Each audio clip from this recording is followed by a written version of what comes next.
Volvemos con ustedes, ampliamos un poco el comentario en torno a Cruz Azul. Ya tendremos a Katia Casorena, que nos tendrá reacciones concretamente de Jofre Guerrón. Creo que por nivel futbolístico no hay nada que reclamarle a un jugador que, como dice Tony, está probado. Pero en el otro sentido, tuvo sus rollos de comportamiento en el equipo de los Tigres. Un par de comentarios en redes sociales que el propio Tuca Ferretti aplacó. Seguramente lo manejó in-house, sí, dentro de casa para evitar más polémica, pero como sea, fue un tipo que fue relegado a la banca. Sí. Cruz Azul está trayendo un jugador que estuvo en la banca prácticamente todo el torneo pasado. ¿Eso cómo tenemos que tomarlo? No, yo creo que tenemos que tomarlo en la circunstancia de este caso específico. Estamos hablando de un jugador que sí creo que tiene talento, que evidentemente tiene una personalidad a veces de choque, que le tocará a un técnico con personalidad, hasta donde lo conocemos, lidiar con ese tema, pero que estaba en la banca porque estaba en un equipo que la competitividad era muy fuerte y sobre todo en esas posiciones. Entonces, que tuvieras a Aquino, que tuvieras a Adam, que tuvieras a Damián en la banca, que Guerrón estuviera en la banca, a mí me parece que es un tema más que nada de circunstancias. Y con un técnico muy inflexible al momento de buscar variantes también, ¿no? Sí, porque había momentos en la temporada, inclusive, por ejemplo, cuando abandonaba la cancha Adam, la opción número 1 de cambio era Damián. Inclusive mandando a Aquino a jugar por derecha, que de forma sorpresiva no mostraba el mismo nivel jugando por la banda natural como lo veíamos en Cruz Azul, a como lo hacía por la izquierda, ¿no? Cuando uno podía pensar, se va Adam, entra Guerrón y mantienes a Aquino y tienes a un hombre tan peligroso como el hombre que fue nombrado el mejor jugador de la última Copa Libertadores, sí, que no es cosa menor, ¿no? Y tal vez por ahí también la misma molestia de un Guerrón y que nos permite pensar que no es una situación típica la de su suplencia, porque en cuanto llegan Dam y Aquino inmediatamente es borrado, cuando hasta estas instancias de semifinales de Libertadores, Guerrón había sido lo mejor que había mostrado Tigres. Entonces no es una sustitución o no es una suplencia tan normal, no fue por un bajón futbolístico. Y después hazle entender al Tuca que merece una oportunidad. Buena suerte que lo intente. No jugó 15 minutos como Pulido en el fútbol de Grecia, pero no ya me imagino que iremos a ese tema, pero sí, no llegó a 300 minutos en el pasado torneo y es un futbolista que va a necesitar entrar en ritmo de nuevo, pero tocamos otra vez el tema del tiempo. Creo que se incorpora también a tiempo a Cruz Azul como para que lo vea Tomás Boy, entienda en qué nivel está y sepa si puede arrancar con él el torneo o no.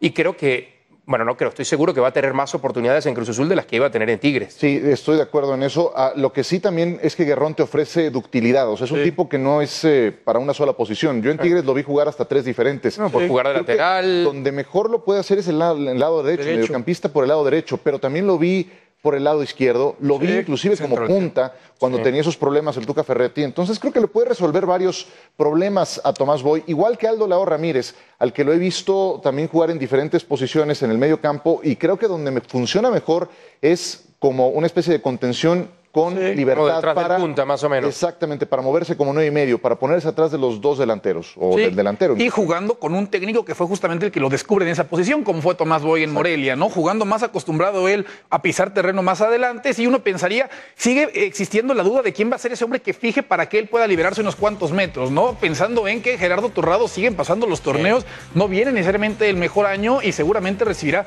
la oportunidad de jugar ahí, ¿no? Creo que esa será la principal duda. Pero Aldo Leao regresa a jugar con el técnico donde al menos creo yo que mejor lo vimos. Podría ser Víctor Vázquez ese hombre. Sí.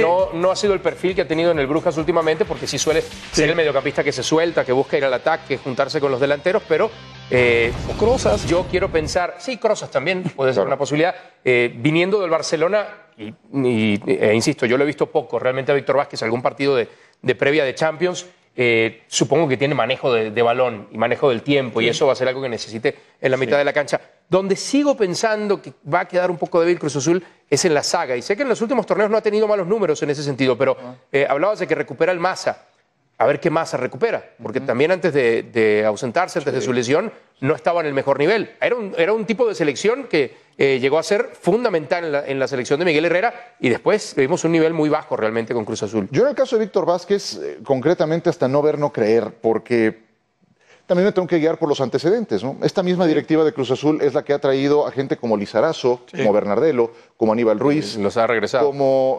Pero petardos auténticos como Marañao, que está en un top 5 seguramente histórico, como Danilo Bernier. Bueno, eso ya Aníbal Zurdo, ¿lo mencionaste? Sí. Mencioné a Aníbal Zurdo.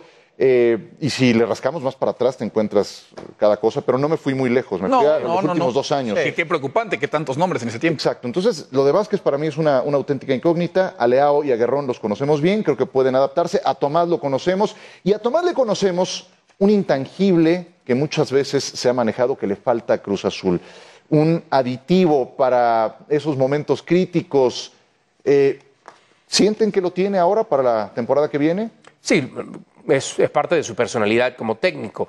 Yo sí creo, y por ahí vimos pasar a Atena, vimos pasar a Memo Vázquez, vimos pasar a Mesa, técnicos de una personalidad de no salir a empujar cuando las cosas no están bien. Yo no sé qué tanto termina influyendo eso en los equipos. A veces yo siento que influye más para los que vemos el partido que para los que lo están jugando dentro del rectángulo. Y lo digo porque no sé qué tanto el futbolista cuando está en esos minutos críticos del encuentro va a estar pendiente de si el entrenador sale y le pega 3 gritos y le da 3 instrucciones más, pero sí uno tiende a creer que esa misma personalidad que muestras en el banquillo la muestras también en un entrenamiento. Pero eso lo debe traer cada jugador, a eso me refiero. Sí, ¿no? pero bueno, el técnico al final tiene que ser un distribuidor o un gerente no solo de egos, sino de talentos, de esfuerzos, y ahí es donde yo creo que esa personalidad de Tomás le vendría bien a Cruz Azul. No tanto por eso de que si lo vemos cruzado de brazos en el banquillo, como se le ha criticado muchas veces a Memo Vázquez, a otros técnicos,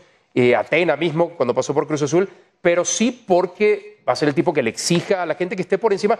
Poco también lo que se le criticó a Nacho Ambriz en este torneo, el que los jugadores te vean como una figura de autoridad, y creo que en ese renglón, por los equipos que ha pasado Tomás Boy, no creo que se le critique ese. Ahora, pero que hasta el momento no hemos visto, porque esta temporada, no sé, o los pocos partidos que pudo llegar a estar Tomás Boy, no se caracterizó por ver un cambio de actitud en Cruz Azul, ¿no? Que en muchas ocasiones la mejoría futbolística o la idea que tiene el técnico tarda tiempo en llegar y es perfectamente lógico, y sobre todo si él no arma el plantel, pero sí se suele ver una mejoría en cuanto a la cuestión anímica, que me parece que no lo vimos en estos últimos partidos, y tampoco vimos ese Tomás Boy gritando o esa personalidad que estábamos tan acostumbrados. Pero ¿no crees, Toño, cuando hay una circunstancia como esa, que el técnico toma el equipo cuando ya está en una posición complicada para clasificar a liguilla, y a diferencia del caso de Chivas, porque sé que se va a comparar con eso, no hay una urgencia como si la había en Chivas cuando llegó Almeida por el tema del descenso? ¿No crees que ya sea un... A estas alturas, para ese torneo no. Yo siento que, y esa es mi impresión, a lo mejor es un tema de, mira, llegó el técnico que nos va a sacar de esto, pero no va a ser en este torneo, ¿no? Pero gente jugándose el puesto, gente jugándose el puesto. Y el mismo Tomás Boy del que se hablaba que a final de temporada podían decirle adiós, ¿eh? O sea, tampoco era como un Tomás Boy que sabíamos que iba a continuar al frente del equipo, que a mí me hubiera parecido una tontería decirle adiós después de 6 partidos. Pero hablábamos de un técnico que a la fecha 14, fecha 15, no estábamos todavía seguros si iba a mantenerse en el equipo. No es urgencia de descenso, pero sí es una urgencia histórica y es una urgencia de compromiso. Si te dices uno de los 4 grandes... Claro. Del fútbol mexicano, tienes entonces que actuar como uno de los 4 grandes y debes de saber que fue un petardo lo que ocurrió en cada una de las últimas 3 temporadas. La exigencia tiene que ser a ese nivel. Y tenemos detalles con nuestra compañera Katia Castorena, justamente de la llegada de Jofre Guerrón y de su incorporación al equipo de Cruz Azul. Katia, bienvenida, ¿cómo estás? ¿Qué tal, Ciro? Gusto saludarte. Uno de los refuerzos para Cruz Azul de cara a este clausura 2016, Jofre Guerrón, arribó a la Ciudad de México en la madrugada de lunes y a primera hora ya realizó los exámenes médicos, el proceso de rigor previo a estampar su firma en el contrato que lo una oficialmente a los cementeros. Respecto a los rumores de un posible disgusto de la directiva de Cruz Azul por su tardanza, el delantero ecuatoriano aclaró que siempre estuvo en comunicación con ellos y que fueron comprensivos al hecho que había hecho planes en estas 2 semanas de vacaciones después del campeonato obtenido con los Tigres. Llega con la ilusión de hacerse de un puesto titular en el equipo y contribuir con goles. Escuchemos las reacciones. Haciendo todo lo que el club requiere, los exámenes, y bueno, creo que todo está muy bien, gracias a Dios, y bueno, ahora pues ya integrarme al grupo y bueno, seguir trabajando. No, yo Salvador no, Salvador es solo Jesús que vino a salvarnos a todos nosotros. Yo no soy Salvador, yo vengo a aportar con mi granito de arena. Yo creo que sé lo que significa Cruz Azul, una gran institución internacionalmente muy reconocida. Así es que yo vengo con positivamente pues a a tratar de entregarme por completo y bueno, ya después pues las cosas vendrán por sí solas. Te comento, Ciro, que el último refuerzo para este torneo por parte de Cruz Azul sería el español Víctor Vázquez. La negociación habría ya sido concretada según medios europeos. Sabemos que Tomás Boy quería al centrocampista y la directiva estaba trabajando en ello. Será cuestión de horas para que se haga oficial y pueda el jugador catalán viajar de Europa hacia la Ciudad de México para incorporarse a la brevedad posible con la máquina. Me despido, Ciro, regreso con ustedes. Gracias, Katia, muy amable como siempre. Quien crea que un jugador puede llegar a ser el salvador de un equipo está muy equivocado. Eso tiene que emanar desde mucho más arriba y yo estoy convencido que esos grandes equipos triunfadores, que son dinastías, el punto donde nace todo es de ese personaje que está muchas veces oculto en un palco con lentes oscuros y que dicta las normativas, los valores, lo que debe ser y lo que no debe de ser un equipo. Y creo que ese es el punto de partida de estas casi 2 décadas de frustraciones que acumula Cruz Azul. Sí, pasa también por, ahora que tocaban el tema de la actitud, yo me refería en el torneo pasado, creo que los futbolistas no vieron en ese final de torneo ningún objetivo real. Yo entiendo el tema de tienes que jugar como un grande porque te consideras uno de los grandes del fútbol mexicano. Yo creo que los jugadores saben que la exigencia mayor va a venir ahora, donde ya el técnico tiene tiempo, ya los conoció, ya ellos conocieron su idea de juego y ya van a llegar los refuerzos en el tiempo correcto. Ahora sí van a empezar las exigencias para la máquina de Tomás Boy. Sí, ya no habrá pretextos, no habrá excusas, no habrá ninguna razón como para la cual pensar que este equipo no tenga por qué caminar desde el principio, porque eso también es otra. Desde el principio se le tendrá que exigir a Cruz Azul, más allá de ese discurso de que hay que saber cerrar, hay que saber llegar bien a la liguilla, desde el principio ese Cruz Azul tiene que enamorar a una gente que además lo abandonó la temporada pasada, ¿eh? Las entradas fueron paupérrimas realmente la temporada pasada. Insisto, si eres un equipo de media tabla o que no se considera grande, entonces está bien que evites el descenso, que por ahí clasifiques a liguilla y que avances 1 o 2 torneos, pero vaya, la exigencia es otra. Hablaremos de las Chivas y Almeida que le dicen no a Pulido.